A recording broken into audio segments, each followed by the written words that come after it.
Well, good afternoon. Obviously, it'd be an understatement for me to say I'm relieved that this process has come to an extremely successful conclusion. As I said earlier, I set out with no specific timetable to find a coach who could bring back the tradition of our football program. It is a football program that has an incredible tradition when you look at the fact that we've won a national championship into 42 bowl games, 13 conference championships. It's time for our football program to no longer be at the bottom of the Southeastern Conference. And I think we have found the right man to do that. It was my goal to find somebody that was a relentless recruiter. And I think if you do your research, you will find that Sam Pittman is known across the Southeastern Conference and across this country as a relentless recruiter. And that's one of the things that's going to help us turn this program around. Not only is he a relentless recruiter, he understands how to recruit within the Southeastern Conference. And that is not an easy task. That's something where you really have to get in the trenches, and you got to understand what you're doing. You got to understand the types of student athletes that you need to pursue that are going to turn this around. The other place we really have to improve, if you watch their football program, is in the trenches. And we needed a coach that understood how to win a football game in the trenches. Sam Pittman has proven he knows how to win football games in the trenches on both sides of the ball and how to develop a tough football team. And I think that's what you're going to get from a football team at the University of Arkansas led by Sam Pittman is a tough football team. And that third criteria is I wanted somebody that wanted to be at the University of Arkansas. Not someone just wanted a job as a head football coach in the Southeastern Conference. That's important, but I wanted somebody that wanted to be at the University of Arkansas. And when I offered him that job yesterday and he broke down in tears and his wife broke down in tears, I understood how important this job was to him, how important this football program was to him, and how important this entire state was to him. And I can't tell you how reassuring that is as a director of athletics to turn your football program over to somebody that wants to be here and wants to see this program successful. So without further ado, it's my pleasure to introduce to you, members of the media, our new head football coach, Sam Pittman. And apparently we've got to take a picture up here, Coach. Okay. Away from the microphone because that doesn't work.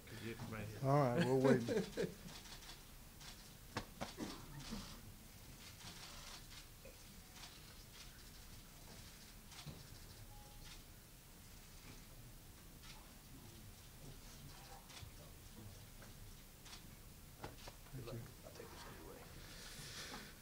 Hello, everybody. I'm honored to be here, honored to be the head football coach at the University of Arkansas. I want to thank Hunter for allowing that to happen and several others, along with Chancellor Steinmetz. The only way I know how to fix something is to go to work. And I believe that you can recruit, and in recruiting, you're going to have to recruit your team that you have now. You're going to have to recruit them to believe in what you're trying to get accomplished. You have to recruit the people that are going to come in to be part of the next team. You have to recruit coaches to come in. You know, since I got the job, I had over 400 or 500 text messages, and of those text messages, there's a lot of people in America that think about the Arkansas Razorbacks same way I do.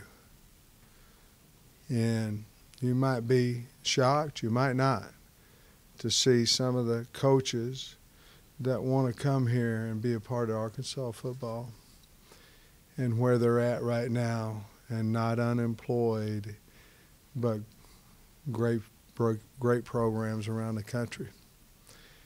I've kind of always felt that way about Arkansas ever since I was a kid. And I want to tell you something. You guys were really good to me when I was here last time. You let me take my shoes off when I wanted to. Sometimes I'd take my socks off too, but y'all didn't seem to mind. You was good to me. I understand you're going to report like you need to report. I understand that too. But I'm going to go to work.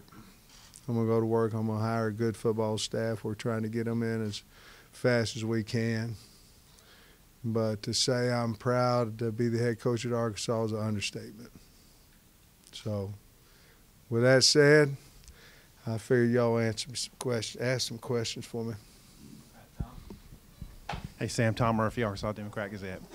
You spoke in the room over there a little bit about style, but what can you say about the offensive philosophy you want to run? And we know you can recruit the big guys, but you got Traylon Burks, Trey Knox, pretty boys. How those guys are going to operate this year? Well, you know, if you look at the RPO game with the ability for your quarterback to run and or throw. You know, nowadays, if you get big, if you're going 12 plus, you go 12, 22, 21 plus, in this league, you better have the real deal now, because they're going to have guys with 320, 330 pounds on the other side. So I'm not telling you that the philosophy has gone to spread, because that's a lie. But I think you do have to have an edge covered. But I don't think you can just turn around down and hand the ball off to the tailback and say, hey, let's go sick them. You might be able to do it in the third and fourth quarter. But so what we want is we want to be versatile. I love the RPO game. I like the quarterback read game. And I like 11, which one tight end, 3 wideouts. And I like to throw the flash screens and different things of that is into the RPO system. Again, when I was here the first time at Arkansas, we played bully ball. And it worked for us at times, and sometimes it didn't. It's like football. I think there's a time to bully people as well, but you better have the guys or you're going to try to bully somebody. So right now, it'd be more of a pin and pull, more of an RPO system, things where we can get angles in blocking and edges as fast as we can with either read style or pulling linemen to get out there. Yeah, Pete Roulier, hogsports.com. I was just wondering if you had a chance to maybe watch film yet, and then what's your overall thoughts of what the roster that you've been left with? Well, I watch film because at Georgia we would play, you know, teams that Arkansas would play as well. So you'd see, obviously I coached the offensive line, so I'd see Arkansas's offense, you know, and they have some. I thought we have some good skill players, and we've got overall talent. I think we're just going to have to get a little bit bigger, and but there was games like the Texas A&M game where I thought we looked pretty good. So we need to get that team out there a little bit more often and continue to work on adding to our football team. But yeah, I did see them. I did see our team, and they're like any team. Sometimes they look a little bit better than others, just like Georgia did. I don't think we looked very good at it against LSU either. So I don't know a whole lot about our football team personnel-wise, to be honest with you, other than that. Hey, Coach, Trey Biddy with hogsports.com. Welcome back, first of all. Thank you.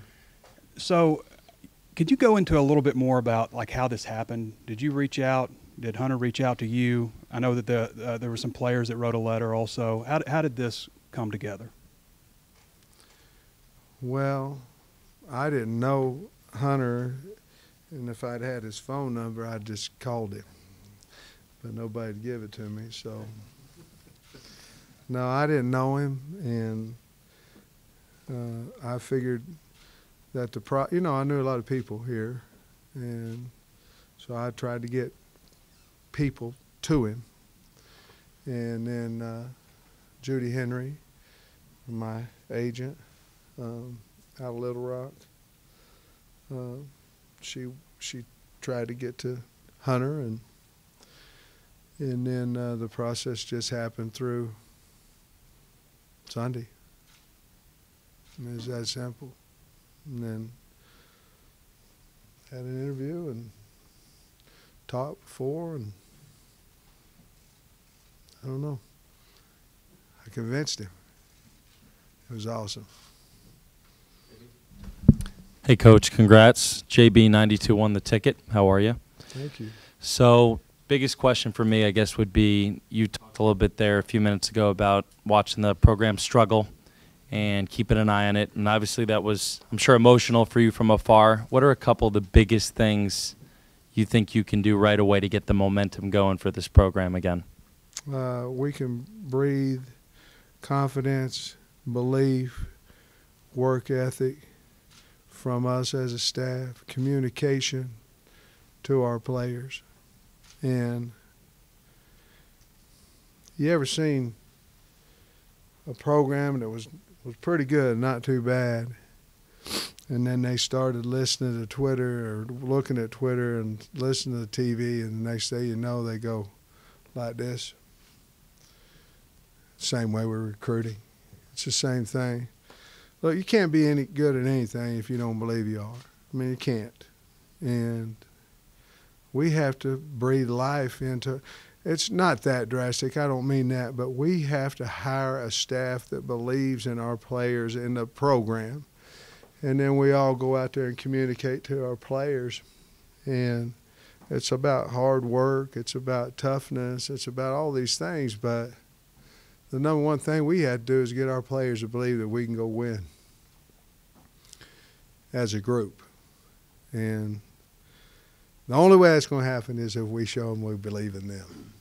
And hopefully last night we showed that to start with. Coach Pittman, this is Otis from Hogville and Pig Trail Nation, man. Yes, sir. Welcome back. Thank you. Talk about, I know you're up against it with the early signing period and recruiting stuff. When do you start the in-home visits, and just how much of a staff can you think you have in place by the weekend stuff? You know, I talked to Hunter about some of those things too. I think we can get in a home as soon as tonight. But the other thing about that is the staff. I'm gonna have, I don't know how many, a few before the end of the week. It's more important to me that we try to get some of these kids that are committed to us, and then make sure that we're right on who we hire here. And we can get people right now. It's just, how do you know if they're the best if you're not talking to 2 or 3 of them to figure out who you really want to hire? It's not a deal where you're saying, oh, I'd like to have this old boy, and he turns you down to go to Panic City. That ain't – we just go to plan 1 at the 1 AAA. It doesn't matter. We've got a good list of coaches. But right now I've been pretty busy, you know, other than having time to talk to them. And we were busy before Hunter, before the University of Arkansas gave me the job, very busy. And where people were off that week, we weren't. You know, we were getting ready for the SEC championship game. So I'm not going to tell you I'm behind by any stretch with the hiring of the staff, but I'm pretty cautious because I know after Saturday it goes dead again. Sam, Nate Allen, the Nate Allen Sports Service. Yes, sir. And I was wondering if you've talked to Barry Lunny and kind of what his future would be with your staff, and also if you talked like to the strength coach staff, and what do you plan to do about it? I heard the first part. The second was like Tremaine Carroll and the strength coach. Do you plan to bring in your own, or what's your plan on that? Well, I haven't talked to the strength coach yet, and so I don't want to comment any further on that one. And I would prefer that you maybe talk to Barry about what his feelings are. Barry and I are really good friends and have been for a long time. I have high respect for him as a man and as a football coach. Hey, Sam, Bob Holt, Arkansas Democrat Gazette. You can take your shoes off if you want to, whatever makes you feel comfortable. Hey, you've been an offensive line coach, great offensive line coach for a long time, but it's not often that offensive line coaches get head coaching jobs in the SEC. Were you wondering if this opportunity would ever come? How long have you wanted to be a head coach, and to get it here? I mean, what does that mean to you? I will say, I like that question, by the way. Again, it's kind of amazing to me that all us old O-line coaches kind of hang together, you know. So when I got the job, I had a bunch of those 500 texts were from guys in the Big 12, guys in the SEC saying, finally, one of us broke through to get a head coaching job. And they were so excited about it. When did I the head coaching part of it, I'll be honest with you, there's something inside of me that just wants to be the best, driven at the best of what I do. And so I was comfortable being an offensive line coach because I was driven to try to continue to be a good offensive line coach. And there's a lot of work in that. But I was a head coach a long time ago in high school, to a couple high schools and a JUCO, and I enjoyed it. But when this came open, I felt like I was ready for the job, and so that's why I pursued it. There were some other jobs out there when I was a little bit younger, head coaching jobs that had a little bit of interest in me, but I just didn't feel like I was ready to be a head coach, and I do now, certainly. Demetrius Johnson on the Hill Sports Talk. You seem to be very honest and open and transparent. Could you take us in kind of the conversation you had with the players, and what was the energy like? Yeah, like yes, sir. Thank you. I told them that they didn't choose me, but I sure as hell chose them. That I wanted to be here. I think they felt it. That we have a lot of work to do. That I was going to, and I did. I took my phone, I put it up, and I said, this phone is blowing up about people that want to come and join us. Not me, the people in that room. My phone blowing up because people want to be a part of us. And I thought that was a really good feeling for me, because sometimes folks may not think Arkansas, or may think Arkansas has had a little bit of hard time, and maybe we have, but that was before. And I know a lot of people more than just in our room think we can get this thing turned, and so we're certainly going to work hard at it. But I told them it was going to be a tough team, a disciplined team, that I told them we need to finish strong at the end of the year in academics, and I just told them how grateful and thankful I was to be their head coach, and that we'd communicate, and I wanted them to come see me. And I don't know if I'm a player's coach. I don't know what that means. You write it down. I really don't know what that means. Player coach, a guy that communicates with his players, then I'm a player's coach. But I don't want things festering. So I told them. But I was just told them how grateful I was to be with them.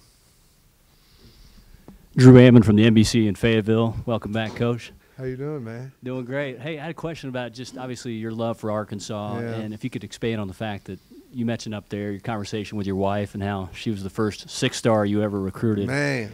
What were your conversations like with her? Huh? What were your conversations like with her about coming back here potentially, and how it all played out? Well, I went from the doghouse to the penthouse pretty fast.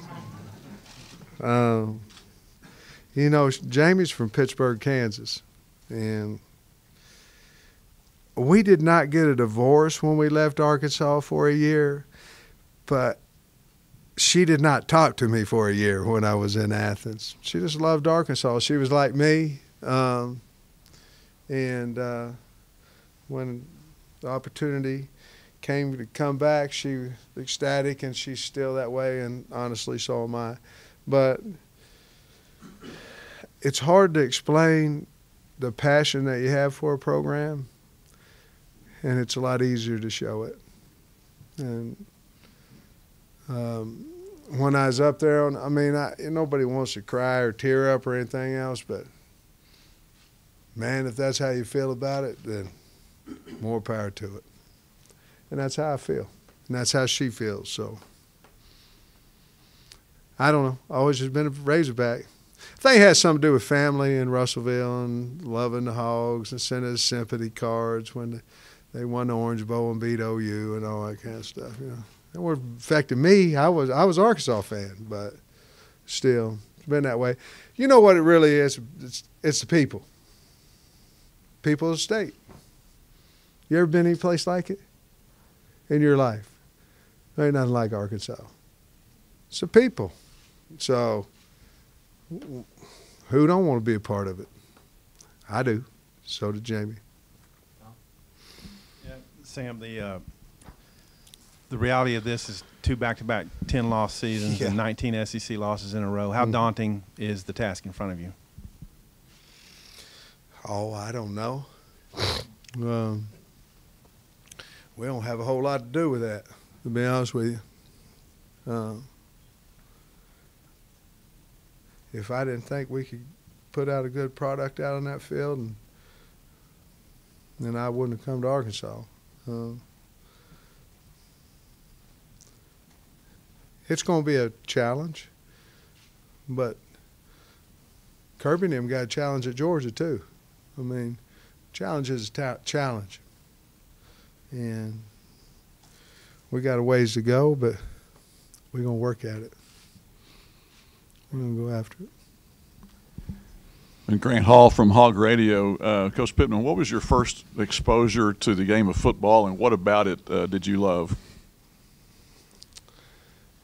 Well, are you talking about real playing or back in a yard? My brother had a Los Angeles Rams helmet, and we were in the backyard, and my brother's 9 years older than me, and I think I was about 5. And he'd punt it to me and then comes, knock me out.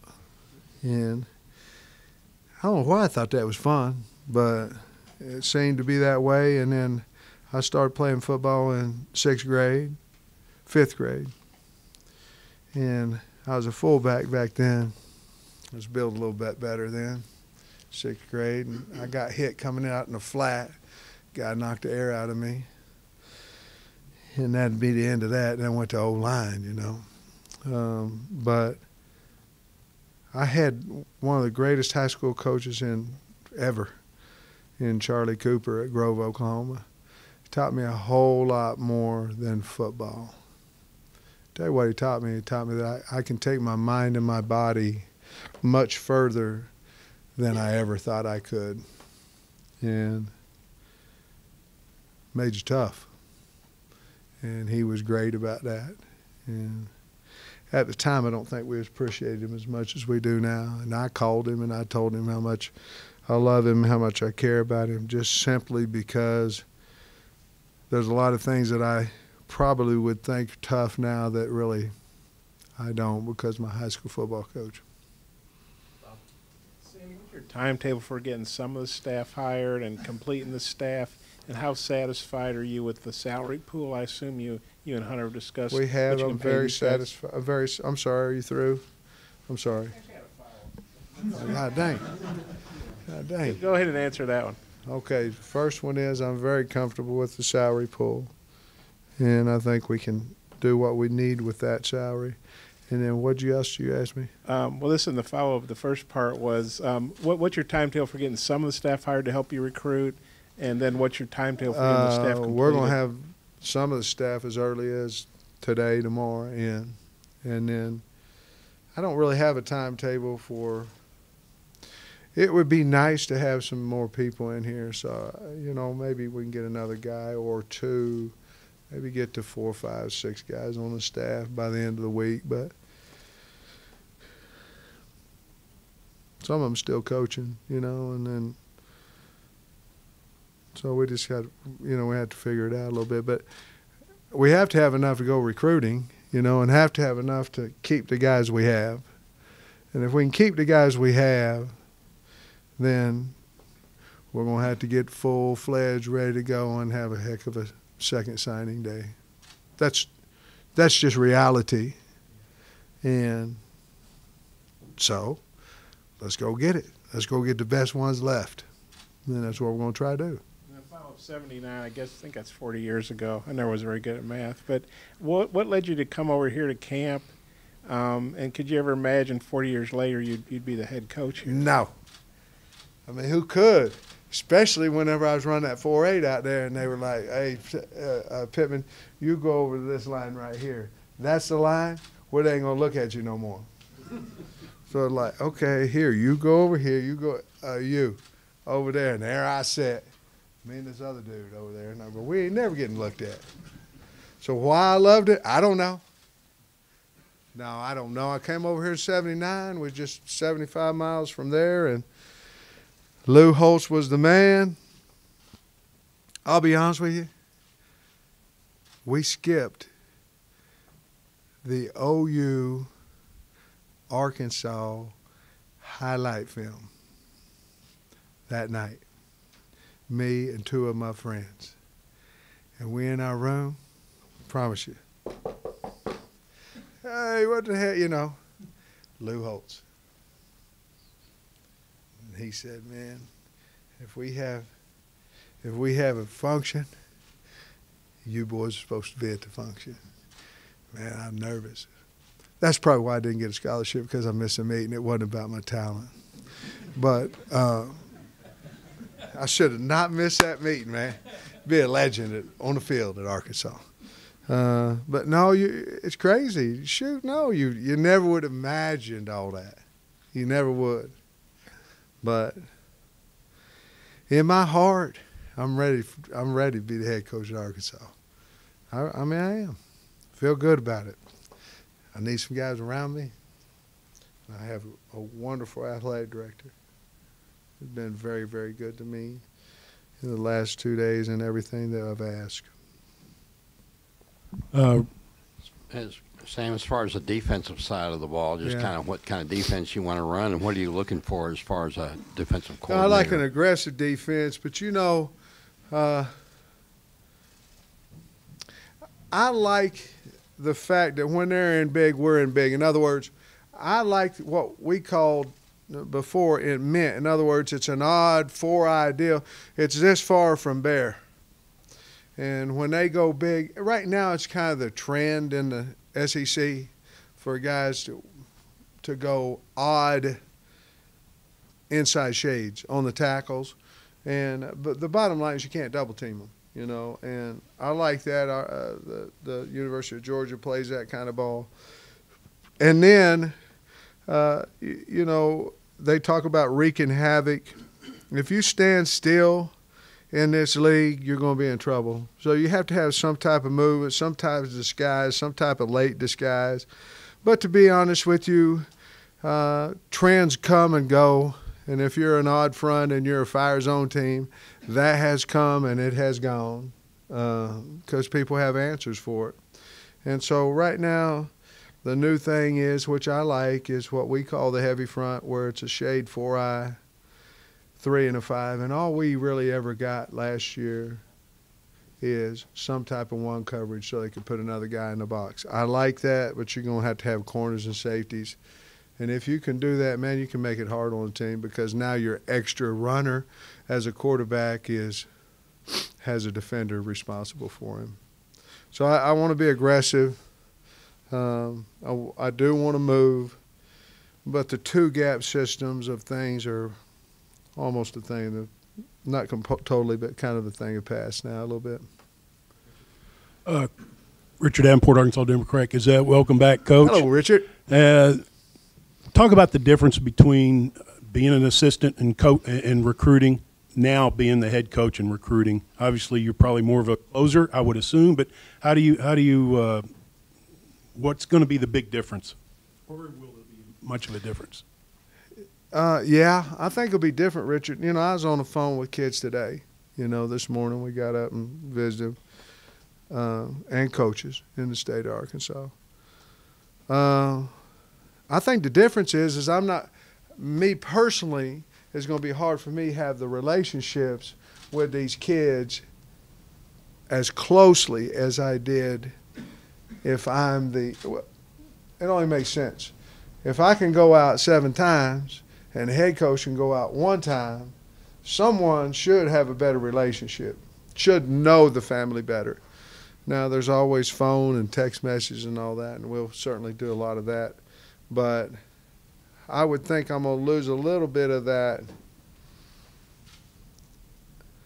What you try to do in recruiting is you try to get so tight to them they can't tell you no. That's the bottom line. So, yeah, I might lose a little bit of that, but that's all right. I'm going to hire great coaches that can get them on campus, and the more you get them on, the better we're going to be. But, yeah, I think it'll affect a little bit. I do. Coach Clay Henry, Hogs Illustrated. Clay.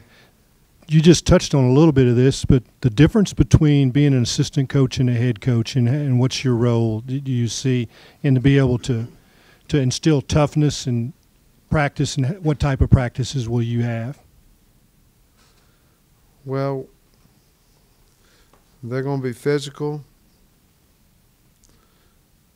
They're going to be fast. There's going to be some time in there where we walk through some situations. There are a lot of ways to learn.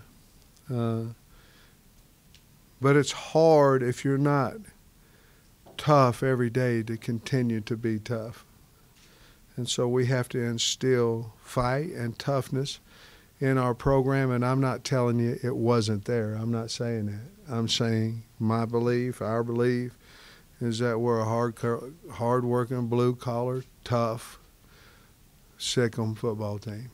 And the only way you can do that is go do it. Like, you want to throw the ball well, throw the ball. You want to run the ball well, practice it. You want to be tough, go be tough. We're going to pride ourselves on our toughness. Hey, Coach. Clara Goodwin, 5 News, the CBS affiliate in Northwest Arkansas. You've mentioned a couple times that you are ready for the task of being a head coach in the SEC. How do you plan to show this fan base that you are the guy for the job despite your inexperience as a head coach position? Well, I think by the product that we put out on the field, the recruits that we sign, the way our players communicate about the program.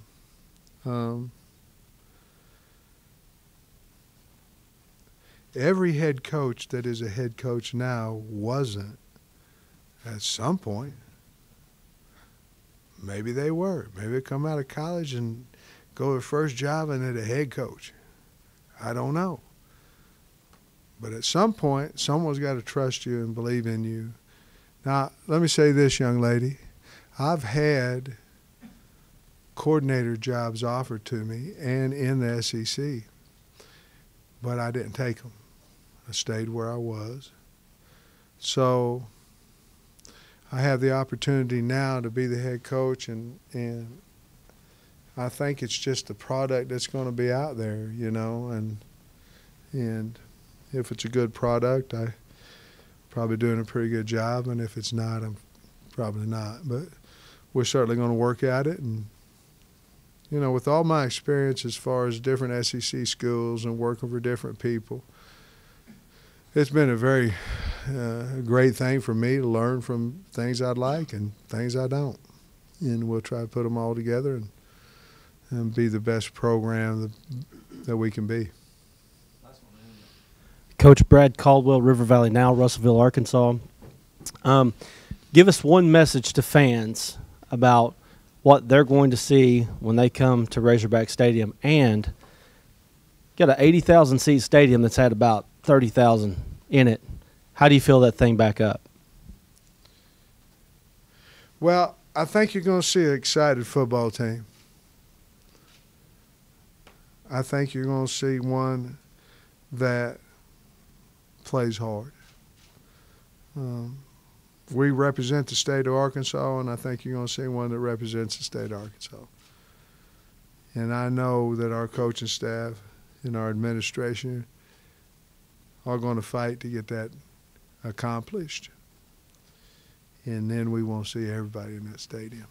Listen, you earn everything in life, and we want to earn the right to get them people. We want to get our people in the stands.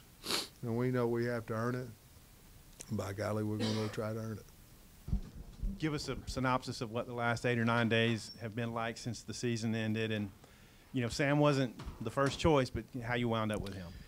Yeah, so, I mean, the last 8 or 9 days, really the last 2 to 3 weeks since I let Coach Morris go, I spent a number of hours on the phone talking to my colleagues around the country, talking to NFL scouts about the preparation of players from the college ranks and who does it the best, talking to other football coaches, trying to determine what our pool should look like. And so I didn't target one person as I started this search. I had a list of probably 35 to 40 3 weeks ago that through my research and the vetting of candidates narrowed that down to a working list of 12 to 15 that became even a more of a working list of the people I wanted to make sure they got an opportunity to get in front of and talk to. And from there, a lot of things happen. I mean, coaching searches are difficult.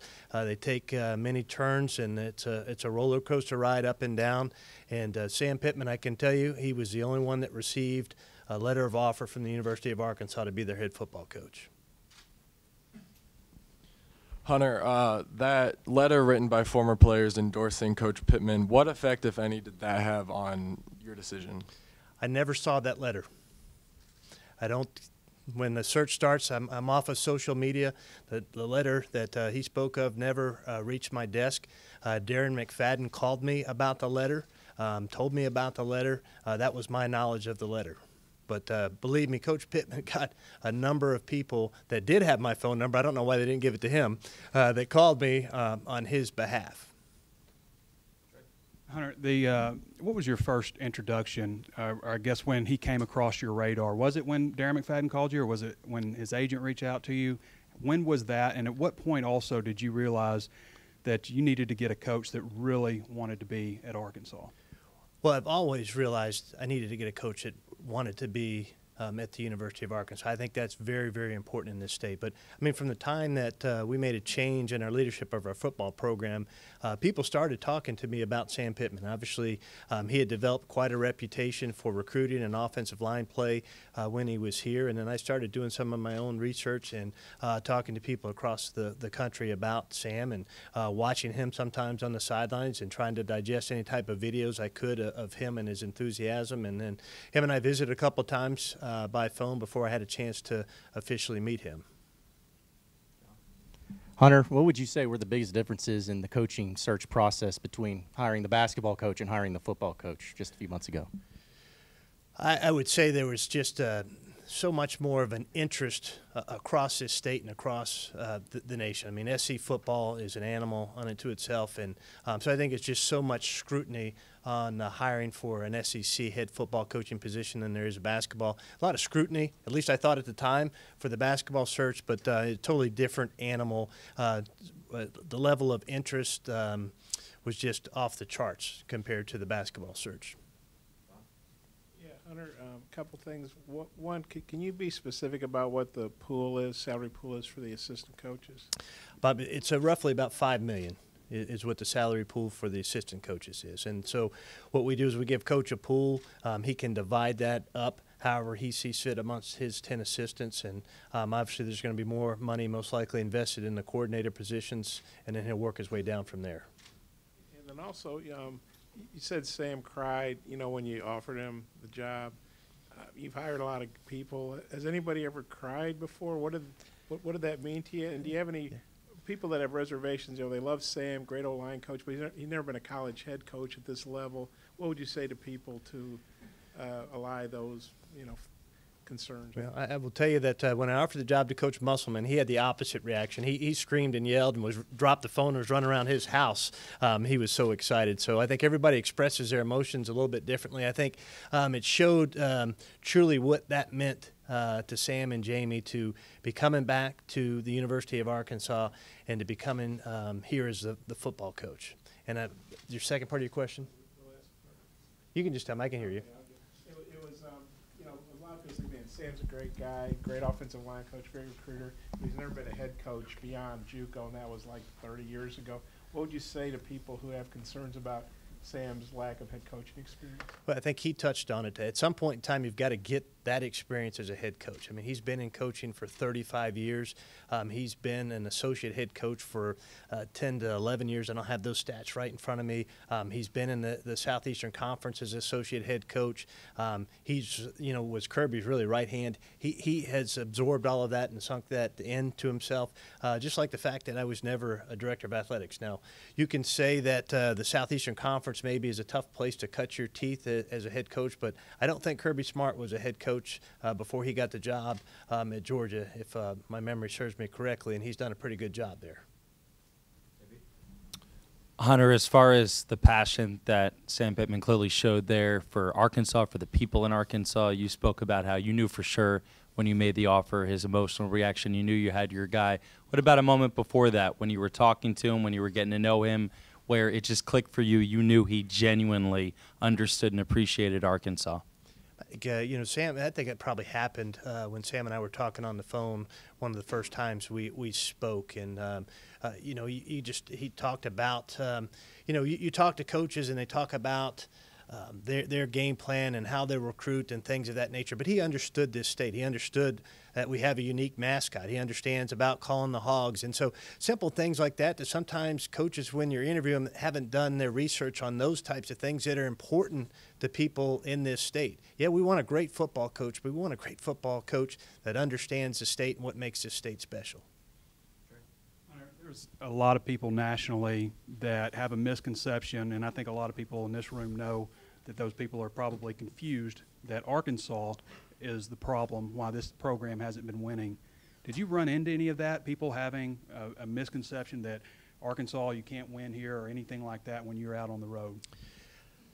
No, I think you know what my sales pitch to people is. We have 19 sports programs. 17 of our 19 sports programs have winning records in the past year. We've won 3 national championships, albeit all of them within our women's track and field program. That's 3 more national championships than anybody else in the SEC.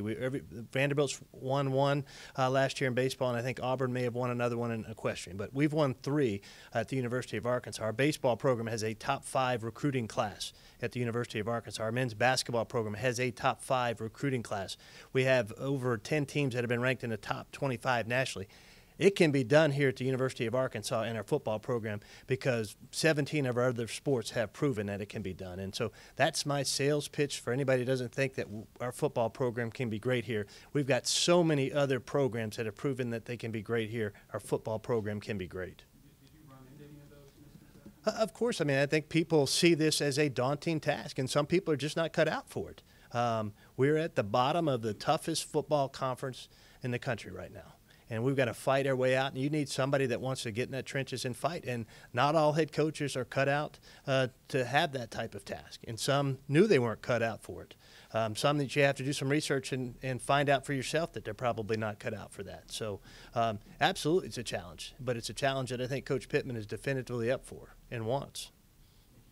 Hunter, how big of a factor was it, Pittman maybe presenting some candidates to you for offensive and defensive coordinator? Was that involved in process, or do you just look at his resume and maybe his connections that he has? No, absolutely. I think when you talk about someone coming in for the first time as a head coach in the Southeastern Conference and the staff that they believe they're able to put together, which could include some former head coaches that he'll surround himself and insulate himself with, I think that's a big deal when you're talking to somebody about that.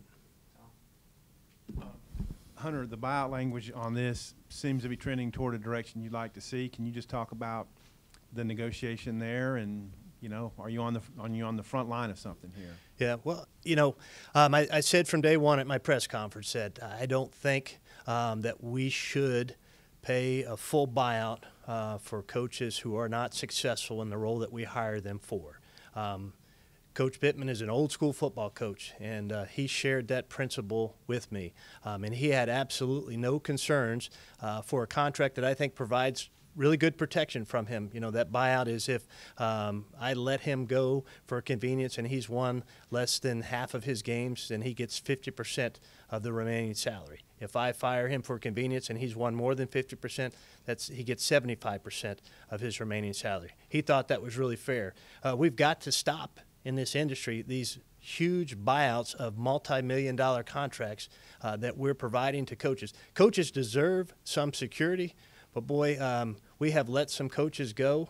And if you look back at their Southeastern Conference records, we have paid significantly for unsuccessful tenures with head football coaches. And I was glad that Coach Pittman was willing to join me and help change that narrative. And maybe this is just the start of something across the country.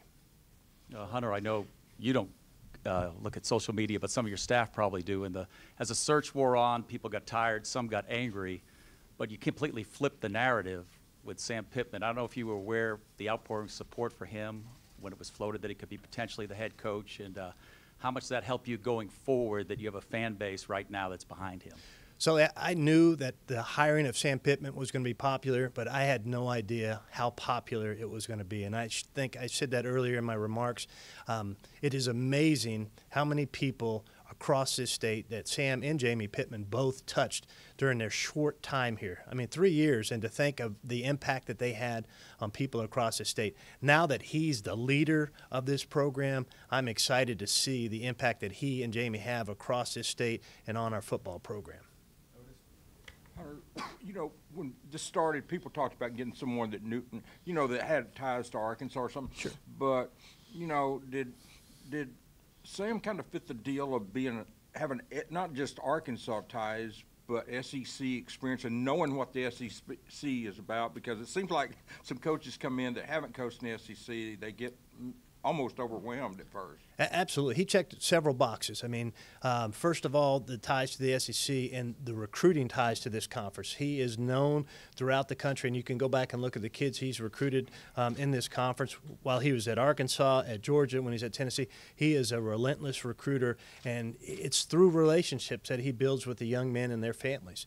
And that is a big part of this. Is not an easy conference to recruit within.